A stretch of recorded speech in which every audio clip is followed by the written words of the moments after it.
வணக்கம். பரபரப்பு மீடியா செய்திகளுக்காக நான் நிரோஷன்.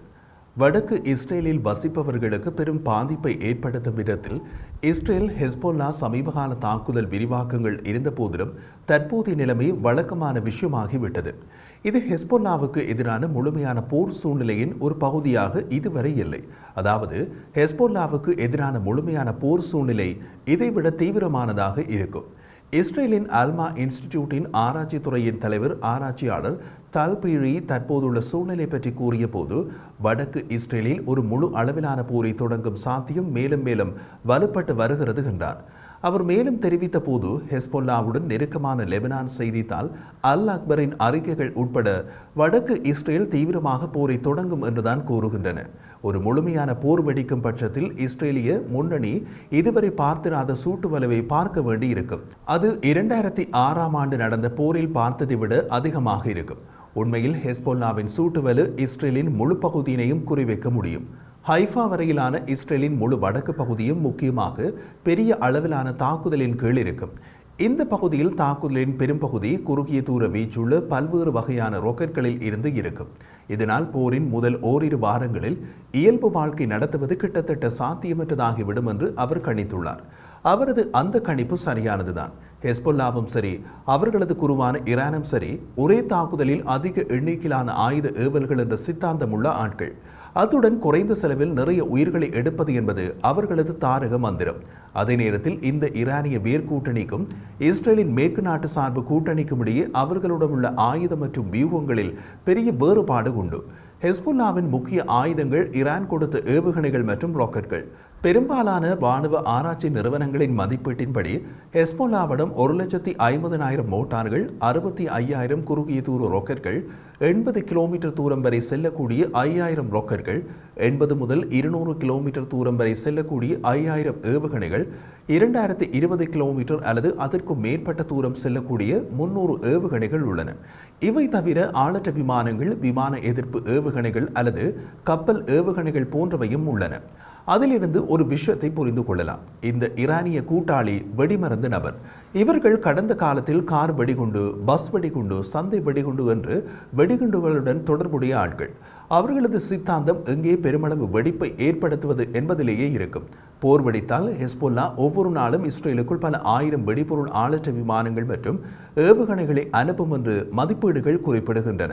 கூடுதலாக இஸ்ரேலின் தெற்கு கோடு ஹடேரா, நெதன்ஜா மற்றும் குஷ்டான் அவர்களின் தாக்குதல் வீச்சு பாதையில் இருக்கும்.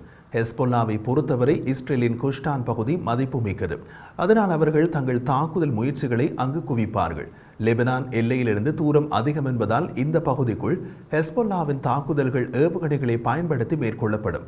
அவற்றில் சில துல்லியமானவை. முக்கியமாக பாலிஸ்டிக் ஏவுகணைகள், ஃபதா 11 ஏவுகணைகள் உட்பட 300 கிலோமீட்டர் வரை செல்லக்கூடிய ஏவுகணைகள் ஹெஸ்போல்லாவிடம் உள்ளன.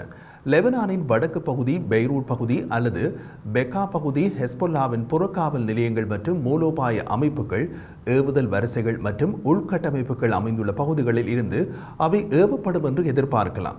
சில ஃபட்டா 11 ஏவுகணைகள் மிகவும் துல்லியமானவை. மேலும் ஒவ்வொரு ஏவுகணையும் 500 கிலோ வெடிக்கும் பொருளை கொண்டு செல்கிறது. அதுதான் குஷ்டானின் அடர்த்தியான இடத்தில் வெடிக்கக்கூடிய புர்கான் ராக்கெட்டின் சக்தி. மேலும் ஒட்டுமொத்த யுத்த சூழ்நிலையில் ஹெஸ்போல்லா கலிலியில் படியெடுப்பு நடத்த முயற்சிக்க வாய்ப்பு உள்ளது. ஆனால் அது அக்டோபர் 7க்கு முன் திட்டமிட்டது போல் ஆயிரக்கணக்கான துருப்புக்களின் அளவில் இருக்காது. அது நிச்சயமாக சுமார் 50 ஆட்களை பயன்படுத்தி ஊடுருவ முயற்சிக்கலாம். அதிகபட்சம் நூற்றுக்கணக்கான ஹெஸ்போல்லா செயற்பாட்டாளர்கள் ஈடுபடுத்தப்படலாம். அங்கு செல்பவர்கள் பெரும்பாலும் திரும்பி வர மாட்டார்கள் என்பதால் இன்றுள்ள சூழ்நிலையில் ஹெஸ்போல்லா அதிக மனித பலவை அங்கு இழக்க விரும்பாது.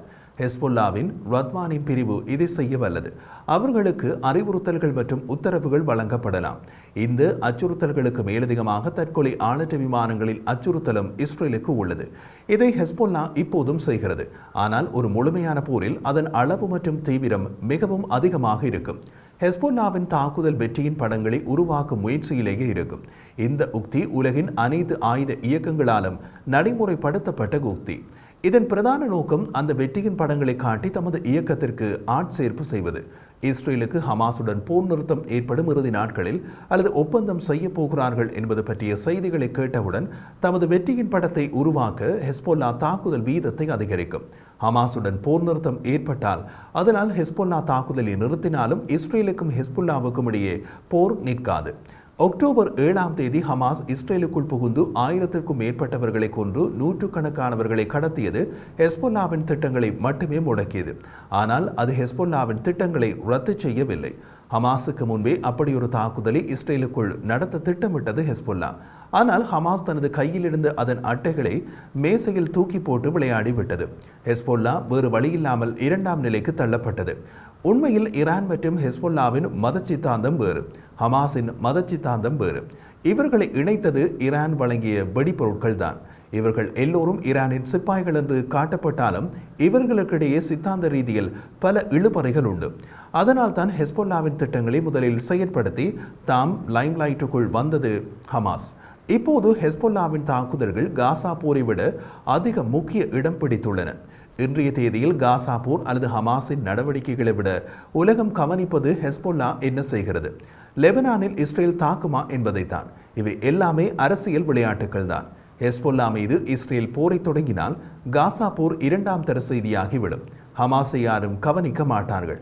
அப்படியானால் பாலஸ்தீன மக்கள், அவர்களை ஹமாஸ் உட்பட யார்தான் எப்போது கவனித்தார்கள்?